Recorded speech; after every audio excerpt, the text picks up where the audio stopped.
the three of us were meant to be together. The three of us just have a spiritual connection that I can't explain, but comes across in the music, and I think comes across in who we are as men. You know, we don't fight among ourselves. There's no harsh words. There's no, drug or alcohol abuse problems. There's no anything problems with us. And so a lot of people may find that kind of boring, but for us it's pretty exciting because we are still progressive rocker musicians at heart. And so we're out here just doing the type of music we like and finding, I think, a bigger and bigger audience that's willing to listen to the message, because modern music is pretty tough on people nowadays. I have to tell you, when we talk about playing in clubs, it's not like 70s and 80s when we used to do it for a living and just play. It was a bar, we were entertainment. When we go pretty much anywhere anymore, be it a club, be it a church, be it a venue like, Fourth Friday, what we do is try to play now for the benefit of somebody or something else. We don't go in looking to make a name for ourselves. We don't go in looking to try to generate cash for ourselves.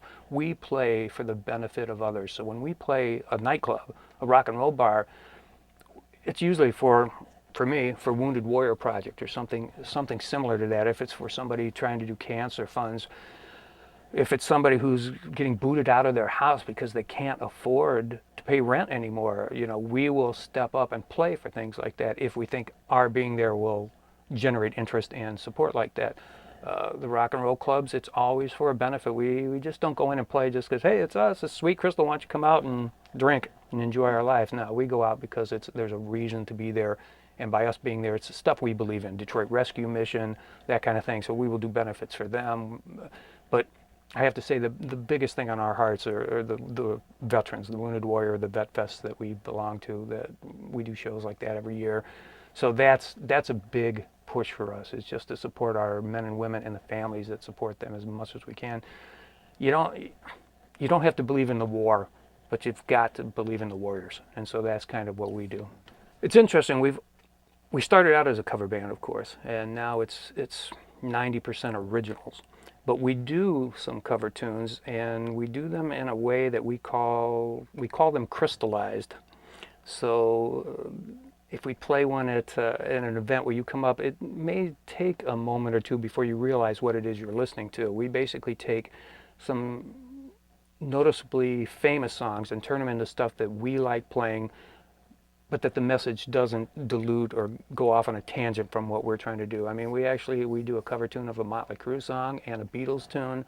So, those are two different sides of the musical universe, but they fit well with who we are and what we're doing. And like I said, we crystallize it, so it'll take you a second to go, do I know this song? Do I know this song? Usually by the time you get to the chorus, you can sing along. Mm-hmm. But so it's a lot of fun. So we do covers, but mostly it's original. We have a way of working on new material where we get together on weekends and just put the CD burner on and we jam. And we just record everything that we do, and then at the end of the night I just make a copy for everybody, send them home with it, and say, sit back someday, listen to it, and see if there's anything there we can develop. And I have to say, we've got lots of hours of undeveloped stuff because nobody has time to go back and listen to it. So we hope we remember it the next week, but usually we don't. So we have to throw it on and go, what was that chord pattern? Can't remember, but here's a new one. So I have to say our writing is a little less disciplined than it probably should be. It's hard to finish songs for us sometimes because we get off on so many different tangents. But that being said, we got a ton of stuff to go back to and go, oh man, this is cool. We should work this one into something. Actual releases, 3 full releases. Mm-hmm. I recently have uncovered 3 or 4 actual vinyl 45s from the 70s that I guess were releases, but the reason I found those, I found a website overseas that was selling one of our 45s for $365 for a 45 that got released in 1974 or 75, which amazed me that it even existed over there, or that anybody would pay $300 for it. So I unearthed a case of those things in my basement. I said, you know what, I'm going to find this guy. I said, I got a whole lot of these for $300. I'd be more than happy to sell you. So, oh, that's funny. I just think that's hilarious. So it's 3 full things. We're working on the 4th. We have a tendency to go about 10 years between releases, so this time we're trying to kick ourselves a little faster in the studio because I really don't want to release this when I'm 70. Well, it's all God. That's all I have to say. Everything about our life, whenever we take the reins of where we are and what we're trying to do, I have to say it really goes nowhere quick. It amazes me, and I just think, man, isn't this what we're supposed to be doing? And then you let go a little bit, and God will continually point you in the direction you're supposed to be. And it's almost always different than what I would have expected, and it's always so much better than how I thought it was going to turn out. So, at this point in our lives, it's just, we just wait on the Lord and keep doing what we're doing, and doors keep opening, and I think we're doing it right. Back in the late 60s, early 70s, there was a Jesus freak movement, is what people were basically called. Jesus saves, and they threw it up in your face when I was in high school and early college, saying, this is the way, this is all there is, otherwise you're going to hell. And that turned me off. Before I became a believer, it turned a lot of people off. And I think for the type of audiences and stuff that we play a lot for, you can't just hit them over the head with that fact. The fact is there in the music, but what you do is present them with a storyline that shows, the hopelessness to the hope. And all of a sudden, they'll come up. And that's what kind of gave us a little bit of encouragement when we were changing over from secular to Christian, is that we would have clearly inebriated people coming up to us at the end of a show going, hey man, are you talking about God? And that would open the door for you then to give your testimony, for you to talk about it. And so that's kind of the way we look at it. We don't hide that we're a Christian band. We just come in and pretty much people just think of us as a rock band, and by the time you're done listening to a set of our stuff, it's pretty darn blatant, the fact that we're just talking about God. What's interesting this year about winning the Detroit Music Award for Outstanding Gospel Christian Act, it's the second year in a row for us.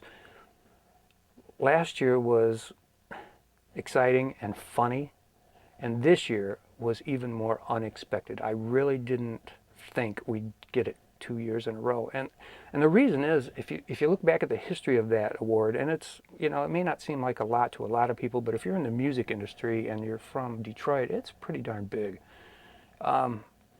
People like Aretha Franklin, Kirk Franklin, the Winans, the Clark sisters, there were some what I consider more traditional gospel artists that won this award year after year after year.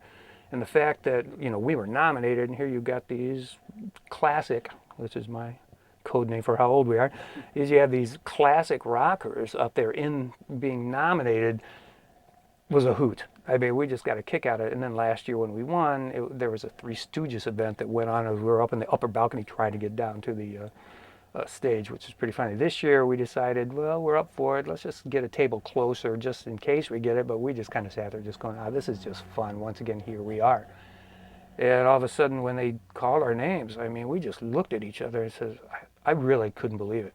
We got up there and we got on stage and I raised that thing, and it was just, here's to God. What a sense of humor. It was a blessing, but just, I couldn't believe it. So I guess that's just a little bit of reiteration, or a little bit of good boy from God saying, what you're doing is all right. What you're doing is making a difference for somebody. And maybe it's only one somebody, but if that's that one soul that God needs to get to heaven that we got, then we win.